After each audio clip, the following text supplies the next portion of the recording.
Have you ever felt like no matter where you are, you just don't belong? Like you're standing in a room full of people and somehow you're invisible. That was my life growing up. Too American for the Middle Easterns, too Middle Eastern for the Americans, always too much, and somehow not enough. I remember walking into rooms and immediately shrinking myself, softening my voice, overthinking where to stand, trying to guess the right thing to say so I wouldn't sound out of place. It's like everyone else was handed a manual for belonging, and mine got lost in the mail. And yet, no matter how hard I tried, I still stood out. If you ever felt like you're on the outside looking in, like you were born between two worlds that don't fully accept you, stay with me. Because this isn't just my story. It might be yours too. And if you're new here, subscribe. Not because I'm asking, but because here you already belong. Chapter 1, 2nd grade. The playground was loud, pounding against the blacktop, laughter bouncing between fences, kids shouting across the early grade section, waiting for my sister to come out for recess. I had a little lunchbox in my hand, filled with something my mom always packed for me. They were these long green beans that just tasted really, really good. At home, those green beans were comfort. They were love, they were normal. I offered one to this girl nearby who was in my class, expecting her to love it too. She took it, bit into it, paused, and then spat it onto the ground. My cheeks burned. I froze, clutching my lunchbox tighter. I didn't know whether to laugh with her or cry. That wasn't the first time that I realized that something that I loved, something from home, something that felt like me, could make me weird somewhere else. That night, I begged my mom for Lunchables, Capri Suns, PB&Js, anything to make me blend in. She said no, and after that, I stopped sitting at the lunch tables as much. I stopped offering my snacks to anyone. I stopped bringing pieces of myself to school. Tell me in the comments, have you ever hidden something that you love just to feel normal? Because I promise you, you are not alone. Chapter 2. If there was one person who understood me better than anyone, it was my sister. Every time we were excluded, whispered about, laughed at, we leaned on each other. My mom used to bring us along to her friends' houses, thinking that we'd make new friends with their kids. But it always played out the same way.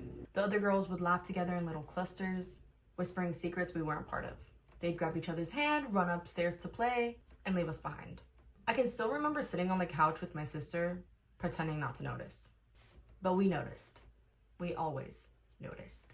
In one of those outings, I remember looking at her and realizing it was me and her, us against the world. At night, we'd lie awake whispering, why don't they like us? What did we do wrong? And we never found an answer. When the world made us outsiders, we became each other's safe space. We laughed together, we cried together, and carried the weight of being different side by side. If you ever had that one person who made you feel less alone, hold on to them. Because those are the people that make life bearable when the world feels heavy. Chapter 3. San Diego summers are brutal. While everyone else wore shorts and tank tops, I wore jeans and long sleeves. The last time I wore shorts, I was 8. My mom saw me and yelled, never wear shorts outside again. And I didn't. I remember sitting in classrooms, watching other girls in their hair in ponytails and tank tops, laughing and sharing lip gloss. Meanwhile, I'd be sweating under layers, tugging at my sleeves, trying not to look as out of place as I felt. Fast forward to my early 20s, stationed overseas with the Marine Corps. Suddenly I was free. I wore bikinis, I got tattoos, I dated, I partied. It was everything I couldn't do before, and yet it came tangled with guilt. Every time I looked in the mirror, a little voice whispered, you're betraying your family, you're betraying your culture, you're betraying yourself. And the hardest part, even in the moments that I felt free, I never fully felt free. Rebellion doesn't always feel like freedom. Sometimes it's survival. Chapter 4. High school was exhausting. Every single day, I felt like I had to put on a mask. I'd wake up rehearsing ways to blend in, what to say, how to act, what clothes to wear so I wouldn't stand out too much. I forced myself to like things I didn't care about. Songs everyone loved. Slang I didn't understand, I used anyway, terrified of seeming out of the loop. And no matter how hard I tried, it always felt like I was a step behind everyone else. Everyone seemed to have this secret language, inside joke, shared references, little gestures that said that you don't belong here. I didn't speak that language. Have you ever felt that? Like everyone's got the instructions for life, but you don't? I'd walk down the hallways, head down, trying to shrink myself. Sometimes I wouldn't even eat lunch if I didn't have someone to sit with. Walking 10 feet alone felt impossible because I was convinced everyone was staring, judging, and laughing. But here's the thing that nobody tells you. You can be surrounded by people and still feel completely invisible. Chapter 5. When I think about friendships growing up, there's a common theme. I accepted less because I thought it was all I deserved. In 5th grade, I thought I had friends. I sat with them every day, laughed with them, shared my snacks, and then one day my teacher pulled me aside and whispered, "Watch your back." Turns out the same girls that I thought were my friends were talking about me in Spanish right in front of me, and I had no idea. I laughed with them while they laughed at me. Years later, it happened again. This time with the girl that I've known since 6th grade. Someone that I thought would never do that to me, but did. And it triggered everything. After that, I stopped expecting loyalty. I started settling for breadcrumbs of belonging. I thought being included, even halfway, was better than being alone. If you're in a one-sided friendship right now, I want you to hear me. Stop begging for crumbs. You deserve the whole damn loaf. Chapter 6. By 7th grade, I learned something that no kid should have to learn. Sometimes adults won't protect you. I never forgot my science teacher. She stood in front of the room talking about something I didn't even understand. And then she looked straight at me and another Muslim kid in the class and blamed us. I froze. I didn't even know what she was talking about, but I suddenly felt responsible. Like all eyes were on us. Like I was guilty just for existing. And it wasn't just her. Teachers constantly sided with my bullies. Even when they knew what was happening, even when my parents showed up for meetings and fought for me and my sister, we'd watch those teachers argue back, defending kids who hurt us. Do you know what that does to you as a child? When the people who are supposed to keep you safe don't? It teaches you not to trust anyone, not even yourself. Chapter 7. Then came the Marine Corps. I was stationed in Okinawa, Japan, and for the first time in my life, I felt like I could breathe.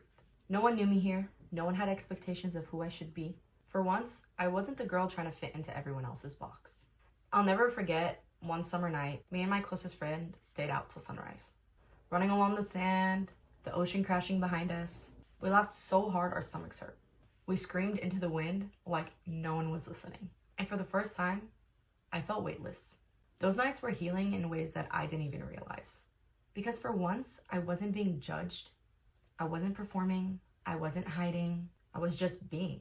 Even now, years later, those friendships are some of the deepest I've ever had. The military gave me chaos, sure, but it also gave me something that school never did. A family that chose me back.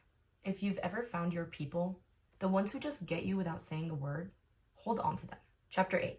Even now, I feel like I live between two versions of myself. There's the Arab girl that my family knows, and there's the Americanized woman I've become. Sometimes they clash, sometimes they coexist, but for years, I felt like I had to choose. I'd be at family/friend gatherings and hide pieces of myself. How I dressed, how I spoke, the things that I did when they weren't around. And then I'd go back to my normal life and hide my Arab side, afraid people wouldn't understand. It's exhausting, living in fragments. But here's what I've learned now.